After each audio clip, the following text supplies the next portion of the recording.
welcome to Tailgate Talk, brought to you by our friends at Buck Rub Outfitters in Milwaukee as bow season gets underway next weekend. Can't believe it. They are the Midwest leading bow hunting, crossbow, archery, authority, everything. If you have not got your bow tuned up and got ready to go yet, I don't know what you're waiting for. It's going to be a little busy, but they can take care of you anytime, whether you bought your bow there or not. Again, Buck Rub Outfitters. You want to check them out, buckrubarchery.com. This is a first, by the way. I'm Sean Ritter, by the way. Eric Tasker in studio with us. Wag's out this week. We've got our first actual in-studio guest. All of our guests have always been remotely. It's exciting. Isn't that cool? I know. I love it. Going to be joined by John. Is John Reznack? Yeah. See, names are always terrible. Like, you never know how to pronounce. You know what I mean? And until you actually hear it from the person, well, it could be completely wrong. And especially in this area, southeastern Wisconsin, where we're from, there's a lot of those Polish last names where you're like, can I buy a vowel? How do I say that? You know? So John is with Clam Pro Tackle, and they just had kind of their pro day stuff a couple weeks ago. And I know you're like, wow, it's only September. Why are we talking about ice fishing?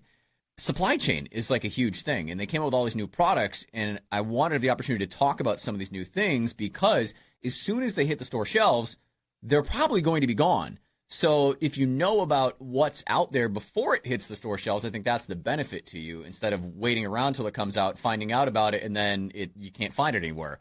A la the Mac Scent, line of Berkeley stuff last summer when it all came out and no one could find any of it. Yeah. So we're going to get to that a little bit later on the show. We got a new game we're going to introduce that we're going to start doing every week here on the show. Over Under is what it's called. Kind of on a little play of shotgun over under. It's really simple and easy. Overrated, underrated is what it comes down to and some stuff. So we're going to get to that coming up here in just a bit. And obviously, the bow opener coming up next weekend, I'm sure we'll hit some more on what's ahead with that. But what's things been looking like with you, Tasker? Now, we took last week off. So that's sorry, I'm like all over the place here. A little housekeeping. The Badgers season here, our affiliate, 97.3 The Game in Milwaukee, they run Badgers games on, obviously, Saturdays. So if it's an early Badger game, this show is going to get bumped to 6 a.m. So we'll be before the Badger pregame. And on late, like 2:30 or like any other day, Badger games will be at a normal time at 7. So if it's an early, like 11:30 or 11, whatever, Badger kickoff, we'll be at 6. But if you don't catch it like actually on the radio, we've got the long form podcast. It's always up on the iHeartRadio app. You can download it, listen to it on your own leisure anytime as well. So, all right, housekeeping's out of the way. Tasker, how you been? Good, man. I think we're 7 days away now, 6 days away now, something like that, I guess. So I'm just pumped. I've been shooting a lot, which is good. I was just out at Buck Rub yesterday. Went through some challenges with trying to change up my release. Let's talk about that because I heard you had a pretty expensive day the other day. It was like $45, I think. One Maxima XRZ with a knock into the woods. One into the woodwork, which just very, very slightly cracked the housing. Oh, no. Up at the tip where they glue in the insert. And so that was not good. All because I thought, 3 weeks before the bow season opener, I'm really interested in trying a hand release or a thumb release as opposed to an index release. A couple things with that, which I've already griped and complained about. One thing that's tough with that is that it torqued my string. So I didn't like that. So I kept shooting left no matter what was happening. Okay. No matter what I did, no matter how I adjusted my string. And I was kind of all over the place. So that was not great. And then when I sent 2 arrows elsewhere from the target, I thought, you know what? I'm just going to go back to old trusty index release. And then I went and I shot yesterday, and I mean, until I got my Matthews this year, I was very nervous about shooting. I was like, I'm never going to shoot anything over probably 30 yards anyways.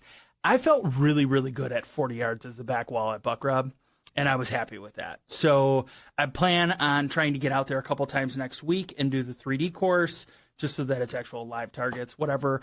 So I've been just spending a lot of time with that. I mean, we're going to get out for opening weekend and then take a couple weeks off. But I'm excited to see what's on our cameras. First and foremost, we have not looked at them yet. And then just to get out in the woods and see what's going on out there. I mean, it's exciting. Been listening to a lot of podcasts about hunting. So, I mean, that's pretty much everything for me. You bow hunt at all, John? Just teal. Just so you do like just like the bird hunting and stuff. You don't do any bow. I used to do some bow hunting back in the day. With kids and everything like that. And my brother, he played college football, so I kind of gave that all up when he started playing ball and traveled with him and cheered him on and all that kind of stuff, supported him. Just kind of fell off the bandwagon a little bit for the bow hunting. I still do the gun hunting for deer and stuff like that, but more of the bird hunting, ducks, all that kind of stuff. So. Which is funny bring that up because last weekend I got a message sent to me from John, who was out teal hunting. How close of a shot was that you took on that? I'm not sure if that was a bird that you sent me a picture of. Or... It was a little bit of everything. Little ground teal for you. So it was about a 10-yard shot. My buddy and we opened up on it. And I picked up the bird from the water, and it was there was nothing left. Wow. Nothing left. It was... it's tenderized already. Yeah, very tenderized. I've done that to a pheasant once, where it was literally a head and a tail is all that was there. It was a rooster that... it was wounded and hit the ground, and the dog was chasing around, and we kept chasing, and like it got to the point where I was chasing it in between a row of whatever we were down in the field, and I could literally step on its tail, and it was still like squirt out from under me, and I just got tired of chasing this damn thing around, so I pulled up my gun thinking like I'm gonna quick swing through and swat, and I should just get the head and put it. Yeah. No, of course you don't just get that. I got everything, but like literally it was a center mass body shot from probably 10 yards. Yep. There was literally a rooster head and a tail left laying there. It was just horrible. Never ground swatted a pheasant. Never ground swatted a pheasant. Any pheasant owner is like, what in the hell are you doing? Oh, yeah. I last weekend in our off weekend, we were off. I spent some time, my family and I, we rented a place up on Lake Winnebago. Went up, did a little fishing. I learned a valuable lesson when it comes to the outdoors. Don't overdo things, playing cribbage and having beverages the night before you plan to go out. Buffalo Trace. And when you're a kayak angler like me, who got into the sport to be more active with it too. Like I'm not a guy that runs the motors and all that stuff, which some people do on their kayaks. That's your choice. I like being active with it. Decided I want to go about 3 miles north and fish up there. So that's about an hour pedal for me. Well, when the wind is one direction and you make that hour pedal into the wind, and you get up there and the wind makes a swing on you and is then in your face to head back, that sucked. And the wind picked up, and it was just, I had a hell of a time trying to stay. Like, I literally think at one point when I was trying to stand up and just cast and, work some grass, it would move me almost 100 yards in about 90 seconds. It was insane how, it was a terrible wind, and that body of water is so shallow, and it gets kind of rocky. Anyway, I was in Lake Winnebago. I've fished a ton there. I've had a lot of success, through my years there. This particular area of Lake Winnebago is not something I've fished a lot. I've done a lot of the north end and some on the western shore of the lake. Eastern shore. Yeah, I get my directions all mixed up. But we were, between Fond du Lac and Oshkosh on that southern end, where it's a lot shallower for a long ways, a lot of grass down there, and got to find the rock piles down there. And that's just it. You got to go off and try and find that. It's, the rock piles are all buried out in that 12 to 15 feet of water. I mean, Winnebago only gets 26 feet deep at its deepest. I mean, most of that lake is all 12 feet at the most. Yeah. Right. So you're saying you got your fitness in then? I mean, you intentionally went into the wind, and then we're very thankful that you were into the wind on the way back. It was about an hour, like I said, each way. I had a pounding headache when I got back. I literally looked at my wife, and I said, I need either a beverage or ibuprofen or death. I mean, I've taken those are my choices. Oh, it was miserable, but it was a fun weekend. It was a fun time. Anytime you get out on the water, you know me. I love doing it. I love fishing. It was just all for fun. I didn't film. I didn't do anything the entire time. It was just going out and having some fun. So yeah, it's your alone time. Exactly, Yep. and that's what my wife. I go when I got back. I go, even if the fishing kind of sucked, it was hard. Things didn't work out the way I wanted it to. Blah blah blah blah. I was still out there. I got an amazing picture of the sunrise, which was really cool from that angle. The sun coming up with the windmills. That's in front of them. Mm-hmm. So I think the photo's on our Instagram. Is it? At On the Tailgate. I think I might have posted, or it's either that, or I know I posted it on mine. Which, by the way, I changed the Instagram handle. I don't know. Did you catch that, Tasker? I did. Yeah. How is that going? I thought about it, and I was like, the more and more things are going on, my side project stuff, all I'm working on, this whole on-air Ritter thing, that's like a radio. It doesn't make sense, and so I just switched it to the real Ritter, as in real, as in fishing reel, because I think it better fits the content that I share. Here's something that's at On Air Ritter, and it's all a bunch of fishing type content. You're like, well, what in the hell? It doesn't make any sense. So I just kind of did a little rebrand, so to speak. So I am King's also scrolling quite a ways back. Is it and not there's nothing else It's not besides hunting, fishing, on outdoors. on my Instagram. Yeah. No, it's there. It is there.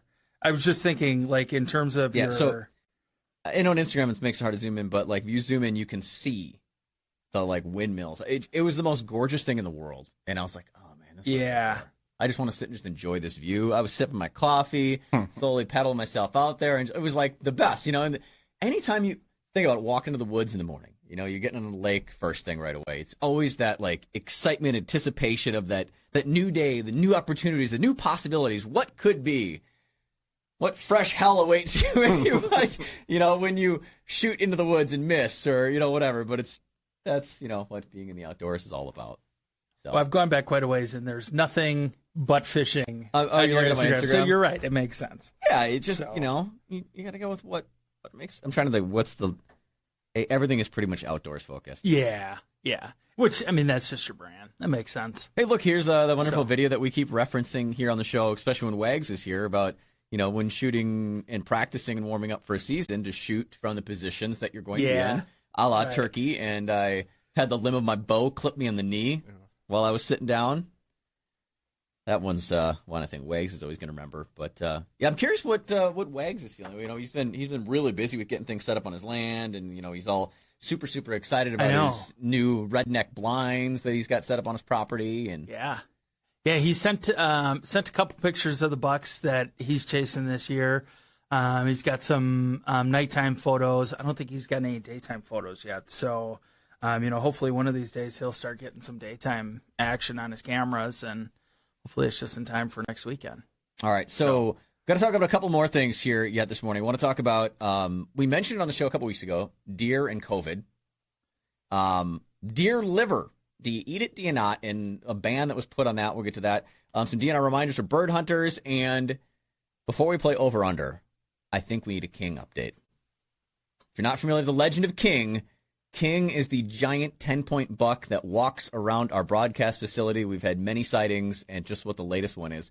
I am Sean Ritter, Eric Tasker in the studio, and joined by special guest John Reznack. Going to talk about some ice fishing stuff before the show's over. I know you're going, what in the hell, ice fishing? It's not even bow season for whitetails.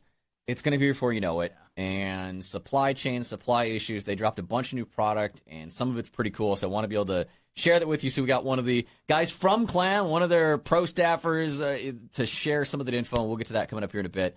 But King, we need a King update. The famous whitetail buck that we've mentioned here in the show. Wags blew his mind a couple weeks ago. He was so mad at us because we hadn't told him about that. We haven't gone shed hunting. We haven't done any of that stuff. And it was like this mystery that he's never even known about. But I haven't seen him. You know, every morning that I drive in now, I drive very slowly over that bridge where I stopped and I saw him. Yep. So if you're not familiar with King, this is a big 10-point buck that's been around our broadcast facility. I nicknamed him King. Was it early this year or late last year? Because he's got just, it looks like the most perfect symmetrical crown that you could ever see with just the tallest tines. I mean, it is just one of the most beautiful whitetails I've ever seen. And we've observed him and seen him a few times over the last now 3 years. So he's, you know, we've kind of seen the growth and seen the progress of him. And I've never understood this whole naming of deer thing until this particular deer. Now I'm like, okay, I get it. When you keep seeing the same deer over and over again. Yeah. And so that's where I just dubbed King. We stick with it. Tasker, you got a great shot of him a couple weeks ago. That's why you mentioned seeing him near the that bridge. Yeah, I had like a 2-minute standoff with him that I almost ran a red light for, but I did not. And yeah, I mean, it was so cool. So just the bridge right here on Beloit. Yeah. I saw him as I was coming through the lights, and I was like, I need to get through this light. I just need to get through it. So he was just right, maybe 35 feet off of the bridge into the marshy area there.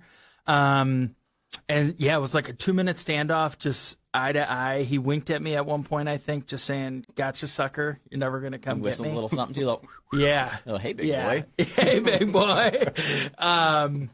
But yeah, so now I drive really slow every time that I drive through there, and I find myself like steering through the wood lines as I drive past the Y. So, but You're not driving in the dark like I am. I know.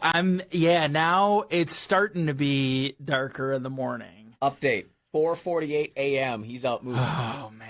I caught him. I got from away. He was right next to my vehicle again and pulled up to him.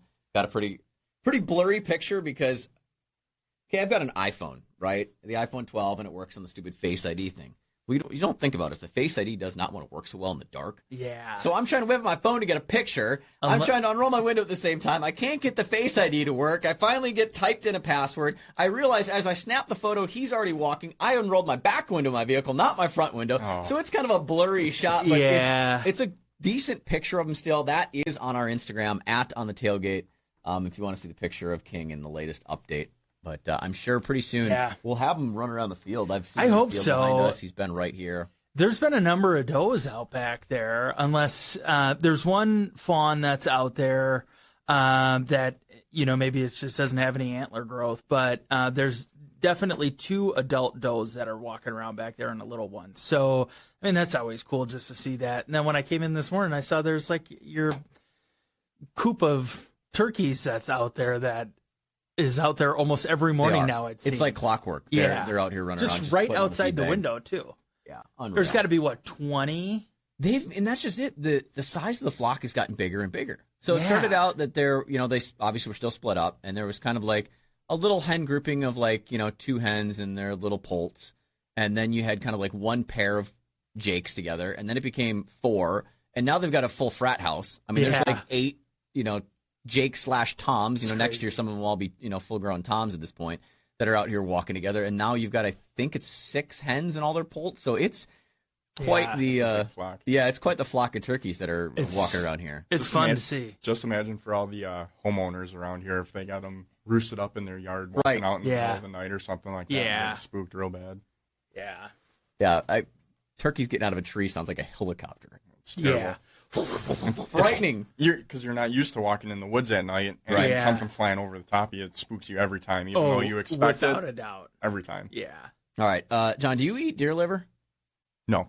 Okay. We wanted to, but never had the opportunity. Well, I shouldn't say never had the opportunity. Just never pulled the trigger on it. Yeah. Heart all the time. Yes. But most underrated part of deer is the heart. Tasker, you I don't know if I have. I haven't. I will say I haven't, because otherwise I would probably remember that. All right. Well, if you are a deer liver lover, the Wisconsin Department of Natural Resources now says that their statewide monitoring effort says you're free to go back eating your deer liver. Remember, they put a ban on it. There was a situation they're worried about. It was mainly around the Marinette County area. Okay. They were looking at the PFAS levels, and that's kind of like one of those chemicals that's used in like nonstick pans and all this stuff. Well, there was a fire around the Marinette area, and they think from some of that some of the deer in that area were going to have high levels, and they're trying to figure out whether it was from the fire or what it was. So, it's how your liver's a giant filter. So they wanted to check all that stuff out first. So they said, don't eat deer livers. Well, now they came back this year and said all their tests come back, and of the 32 liver samples collected from 32 different counties,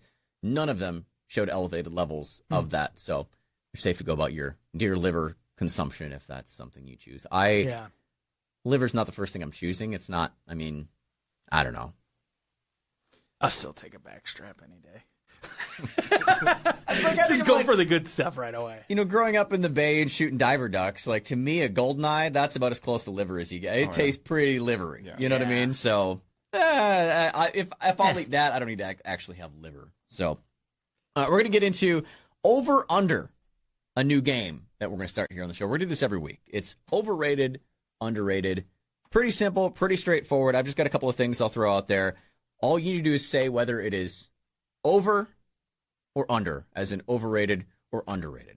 All right? I'm nervous for this. All right, John, you're in on this too with us. All right, we'll start with you, Tass. You can go with this first one.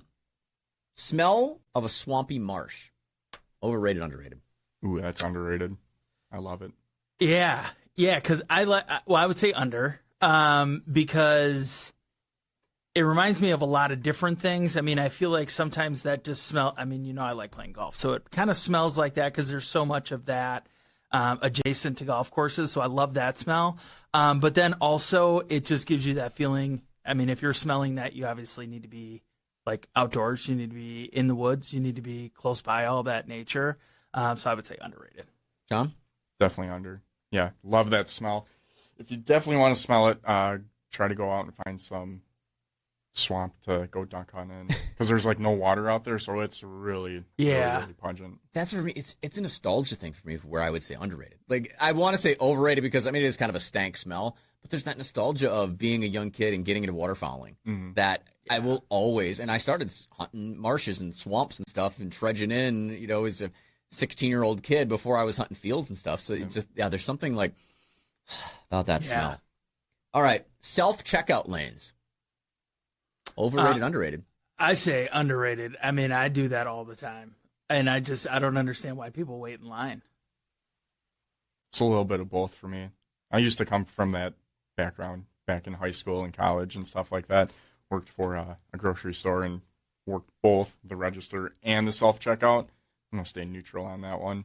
Yeah, you probably had to deal with all the people that could never figure it out. You're the cashier. Yeah. So you gotta know your codes and stuff like that. You gotta, the stickers on the produce, they have the produce codes on there. Yeah. So just type that in. But I don't know. I kind of think they're overrated. I like that one-on-one contact with with the customers and things like that. And you get to know a lot of really cool people. And with being a fisherman and stuff like that, and the small talk, you get to know your customers, and next thing you know, is you're getting fishing spots from some of your good customers. So it's a win-win. Yep.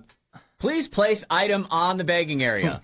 Please remove unwanted item. Please. I think they've gotten a lot better with that, though, because it used to be all like very specifically weighted. I think they've kind of gotten away with that now, because they know people like move stuff around, or you got to take something out to put something different in the bag. The whole thing is a scale. Yeah. Right. So even the bagging area, that's a scale as well, too. And then there's also volume buttons on there, too. So look at the bottom of the screen, and you can turn down the volume.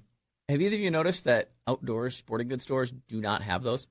Oh, because they would have a terrible theft problem. I'm shocked of that, though. Like, that they don't have anything. You know what I mean? Yeah. Because if you check it, you still have to put it on the scale thing. But it's just one of those things. I'm like, you've noticed there's no outdoor store that has that. Yeah.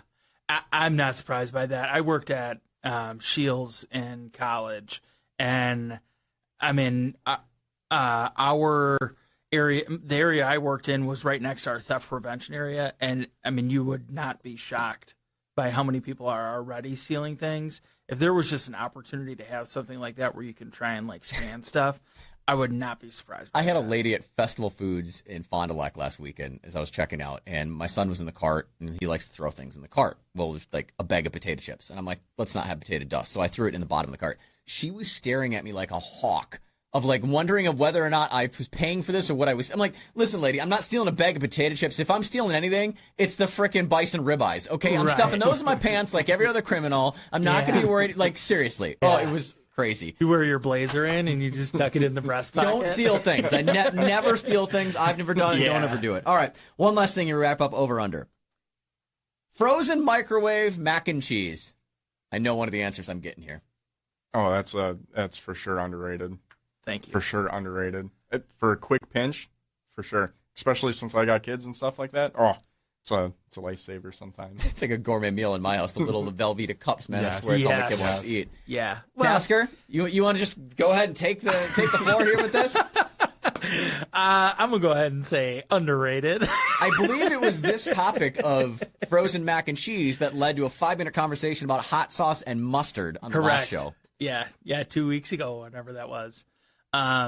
Yeah, I mean, that's my jam. I love that stuff. So it was funny because then the next week, not even telling my dad about that, I think I sent you a picture. I was over there helping them with some stuff, and he's like, oh, well, if you're coming over, I'll get some dinner stuff and whatever. Sure enough, there it is. Man. All right. That is it. Over, under. Yay. We all survived. Everybody's winners, all that. We're going to talk more with John here from Clam Pro Tackle, and ice fishing right around the corner. Yes, it is right around the corner. Don't worry. Some new products they got released, and all kinds of other randomness. Coming up next right here as Tailgate Talk continues.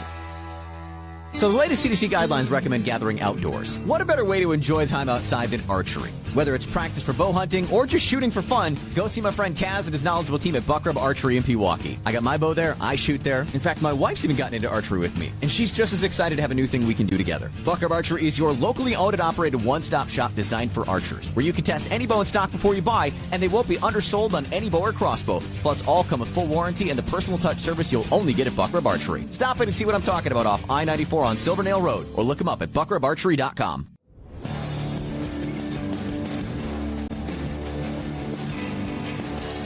This is Tailgate Talk. I am Sean Ritter, Eric Tasker with Wags out this week in studio, joined by our first live in-studio guest, not remotely, John Reznack of Clam Pro Tackle, one of the pro staff members over there.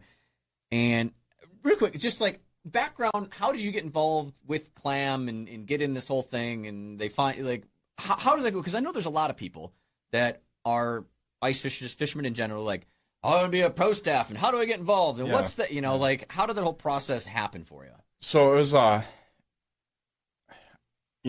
it's a long story. So been in the fishing industry for a very, very long time. Shortly after I graduated from high school, I started fishing tournaments to keep up with my competitive nature and all that kind of stuff. It wasn't until I got out of the fishing industry, because I used to be a market researcher for a company called Fishing Hotspot Maps. You pull up their maps and all the writing on there. That's what I did. Very familiar with that. That used to be like that was the leading thing. You bought hotspot maps before. Exactly. Now we've got, I talk about me with my Navionics app right on my phone. Right. Like it's not needed. So they actually have a partner company that's similar to Navionics. It's called Fishity. And that it's a social media site. That, Super, super cool. So they take all the fishing hotspot maps and overlay it with Google Images or Google Earth and go from there. You can waypoint your site, put your points, put your fishing diary and stuff in there. So I was working there, and shortly after I left that company, I got into the financial world. I work in finance and things like that. So my boss, he at the time was part of the Clam Pro staff. He decided that he wanted to move back down to Florida. That's where he came from to open up this branch and things like that.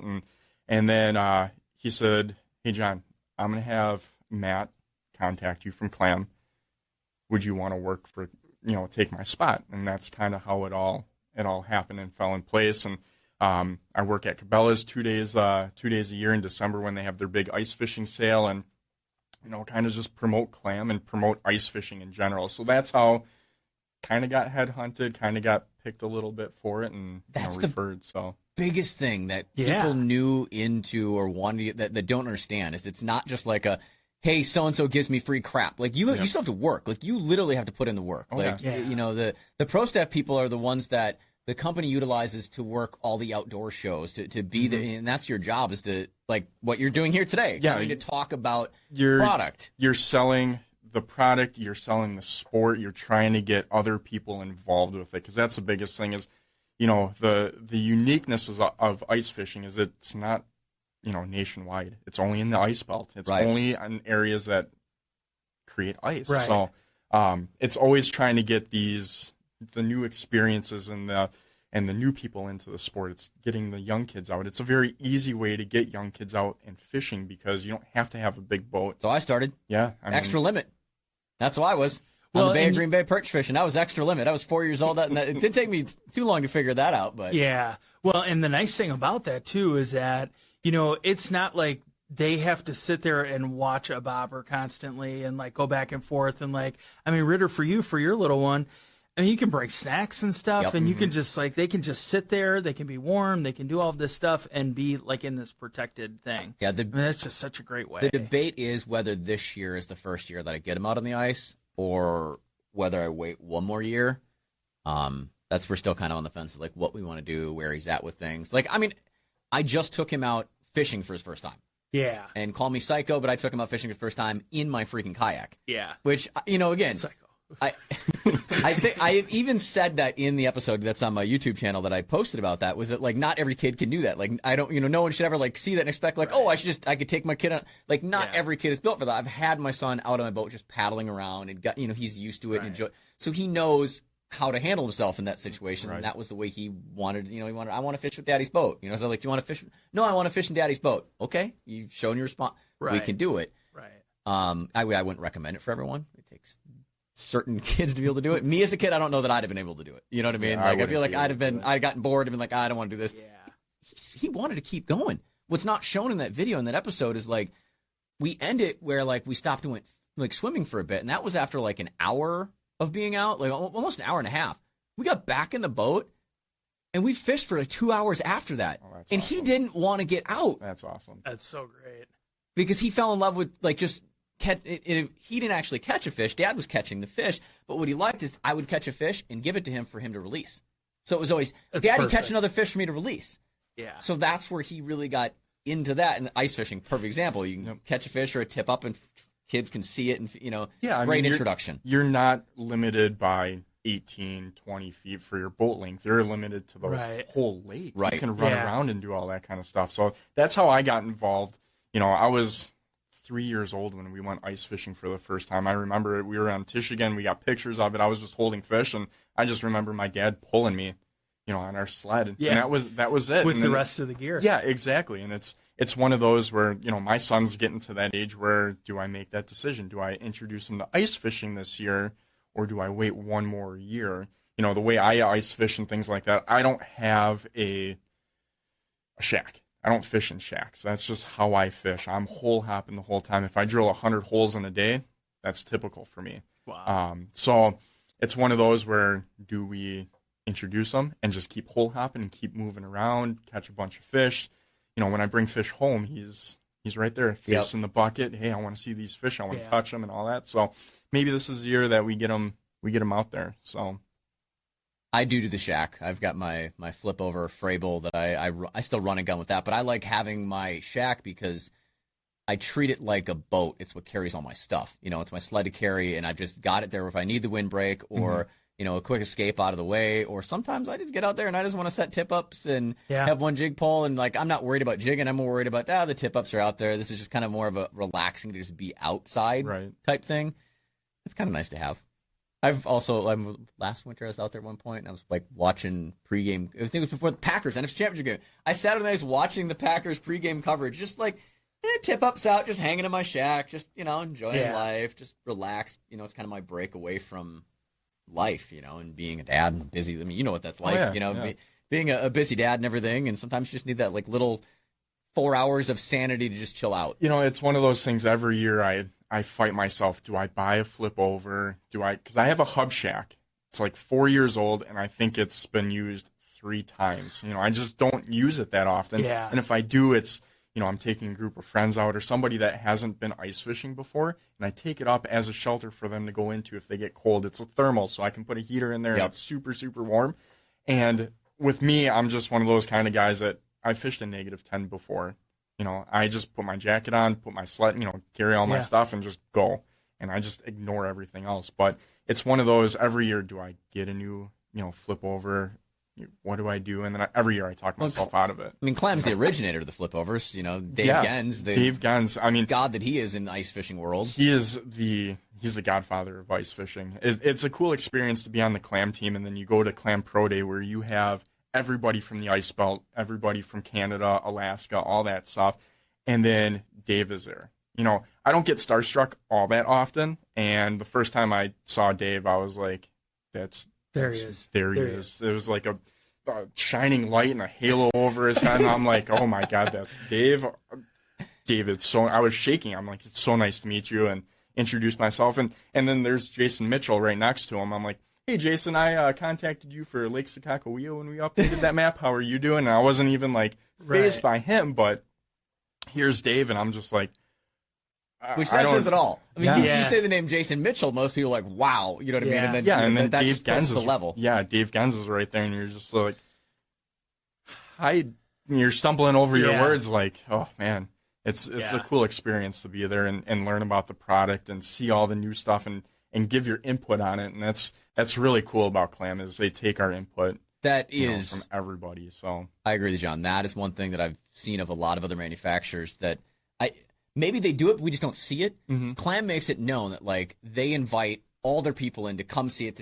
It's not like everyone else that does the iCast, right? Where we unveil something at iCast, and everyone's just going to be there anyway. Right. They create their own event for their people to come and put their hands on it and play with it and get to know it. It's a full day event there, so it starts at 8:00 in the morning, 8:30, 9, somewhere in that time frame, and then you immediately go in there and you talk about sales. You get to meet the CEO of Clam and the creators and the VPs and everything like that. So you get to meet them. You get to hear that side of it. And then you go into the new product, and then you learn about the product. And then after that, they release you to physically play with it.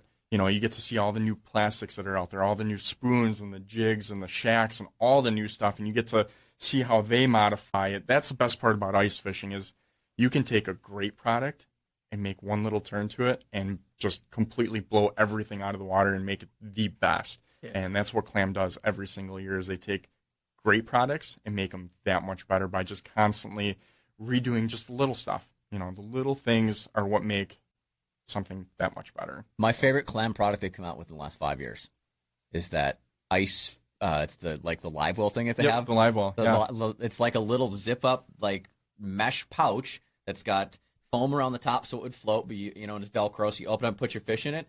I use it ice fishing. I use it in my kayak. You don't have the thing is freaking awesome. Right. It is so versatile. Yeah. It's amazing. I love the zipper on the side that you don't have to like dig through and pull fish out. Like those old like wire baskets. Those things suck. Yeah. You unzip it, dump the fish out. I even take it where I'll scale my fish inside the bag. Like I'll unzip it and scale them inside there. All the scales stay in the bag. Yep. Super. I mean, I'm like, Clam, brilliant. Yeah. And you don't have to fillet frozen fish. I mean, if you've ever been in that situation, filleting frozen fish, it's terrible. Yeah. Terrible. So.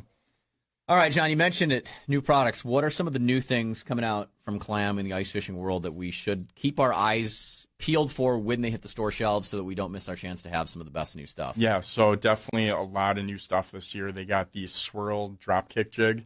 It's just a revamp of the dropkick jig that Dave Gens designed. It shows up on your Vexlar, your flasher units, or fish finders. Shows up super easy on there. It's got a really good kicking action to it. So that's going to be super popular this year. That's one of the tungsten jigs. It's tungsten. Kind of horizontal. Horizontal. It's just got a square head on it. Really cool action to it when you rig it up with live bait or, even plastics and things like that in there. Couple new shacks this year. We got the X100, which is a solo single-man shack. It's on the X Factor. So you have heavy-duty poles, heavy-duty sled. That's going to be, if you're pulling it with an ATV or snowmobile, it's a little too heavy for me to pull, but, my sled only weighs like 30, 40 pounds total with all my stuff in there. So when I talk about lightweight and moving a lot, I'm lightweight and moving.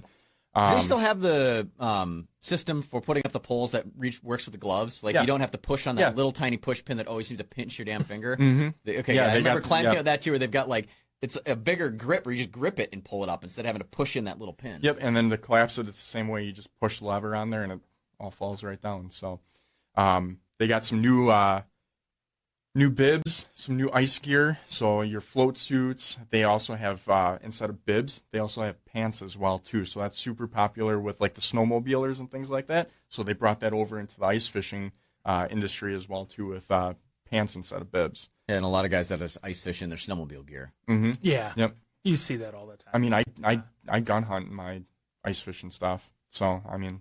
I'm a big bibs fan. My ice fishing bibs, my float suit bibs that I have, I've used those fishing in Canada, spring fishing, anytime it's, cold like that. Because a lot of times when I'm out, I'm in a sweatshirt, just my bibs. Yep. Because if I'm popping in and out of the shack or even if it's warm, I'm moving around and stuff. So I rarely ever wear a full coat.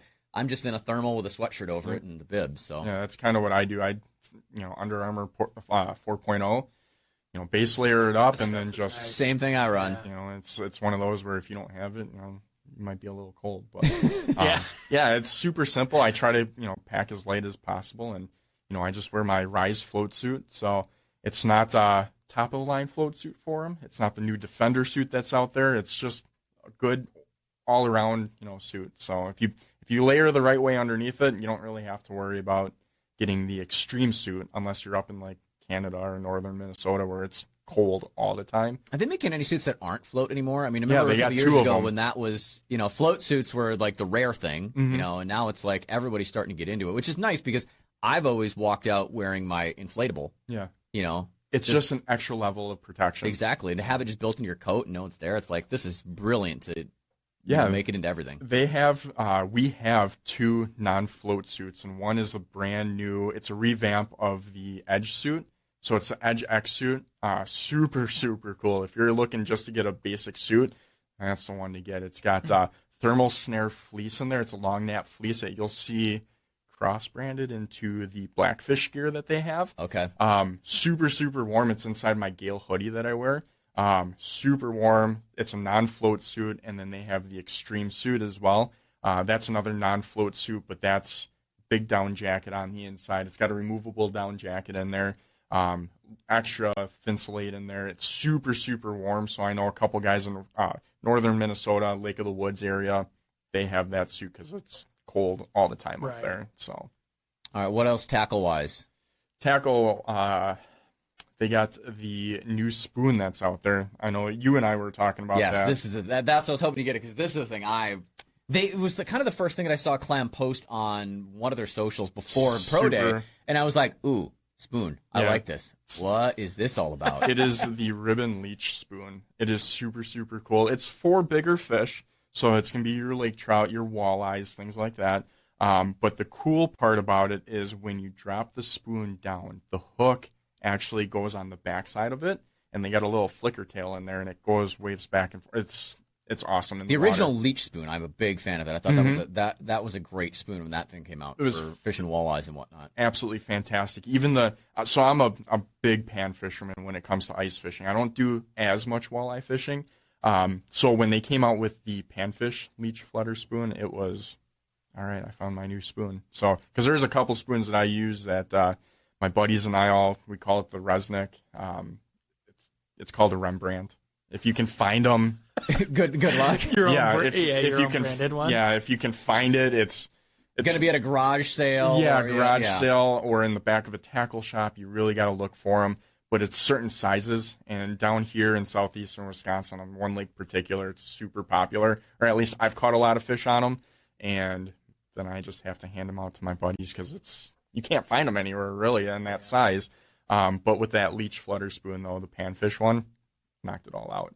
So swap out the trebles on there, or cut off some of the feather that's on there, and just gives it a little bit different action. And some new stuff. So that's cool. Yeah, I'm looking forward to getting some of that. And that's so again, if you're listening, you're like, oh, why are you talking ice fishing? It's opening of bow season next weekend. Well, because remember last year there's shortages in supply chain. We had Brian Keller, who runs the Real Shot. A friend of mine was on. We've talked about it a few times, and the shortages and what they've dealt with, and working in the tackle industry of just getting product into stores.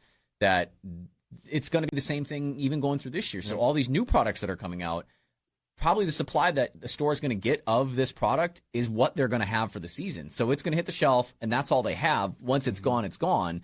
And so you thought it was beneficial to kind of get the word out there and let you know what's coming. Yep. If you don't follow Clam and don't follow these manufacturers as closely, as we get towards winter, this is the stuff that you might want to snag up while you still have the chance. Yeah, definitely. If you see it, buy it. I mean, being a fisherman, that's kind of what I do year round. If I see something I've never seen before, I'm going to buy a bunch of them. But definitely this year for ice fishing wise, you see it, buy it right away, because 2 weeks from now it might not be there anymore. It was like Silkies last year from Clam. Yep. Super, super popular. When I worked at Cabela's for those 2 days, I went back the next day and half of the stack was all gone. Super. It's just you look at it and it's just a little rubber ball with a bunch of silk strands in there. And you're like, what? This isn't going to catch any fish. And the next thing you know is you start rigging with it and you start playing around with it. Oh, it's completely different. You can rig it with live bait on there and it just gives extra flair. It holds scent really well. So a couple tricks is throwing it in like your little chew can with your waxworms and spikes and stuff. Throw it in there. It soaks up all the scent from that.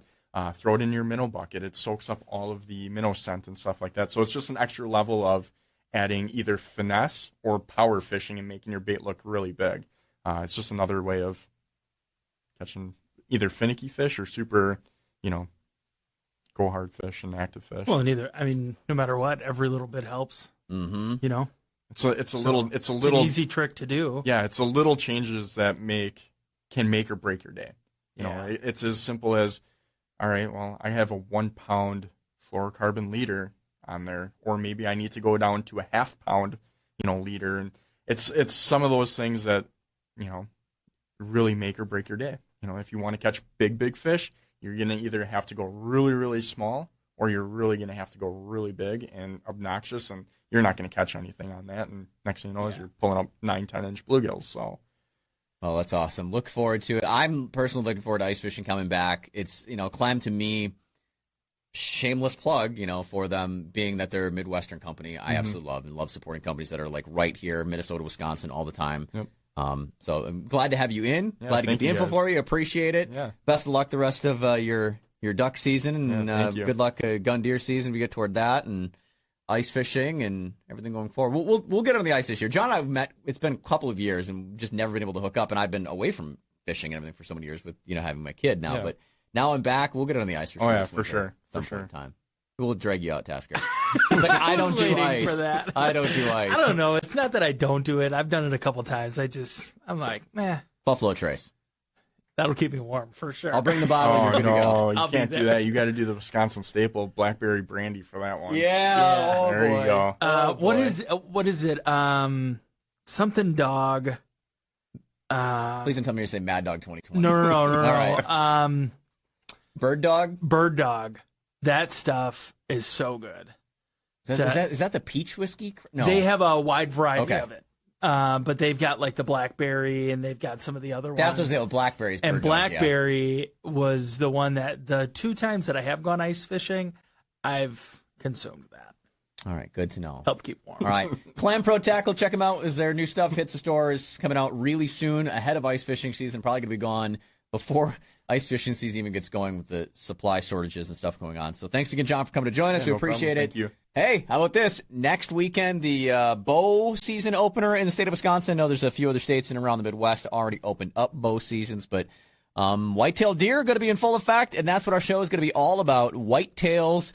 And I've actually got a test. I'm going to test the whitetail knowledge between Wags and Tasker coming on the show next week as we get everybody prepped and prepared, not just for with bow season, but gun deer season and everything that has to do with whitetails in the fall in and around the Midwest. So you can catch our show 7 o'clock Saturday mornings on our affiliate 97.3 The Game, unless, of course, there's an early Badger game. Then we get bumped to 6 o'clock. So just keep up with our Instagram. You're going to find out when we're going to be each week. It is at On the Tailgate. You can find me at The Real Ritter. That's REEL, as in fishing pole reel Ritter. ET5504 is my man Eric Tasker. For Tasker, Wags is out this week. I'm Shaun Ritter. This is Tailgate Talk. We'll catch you next week.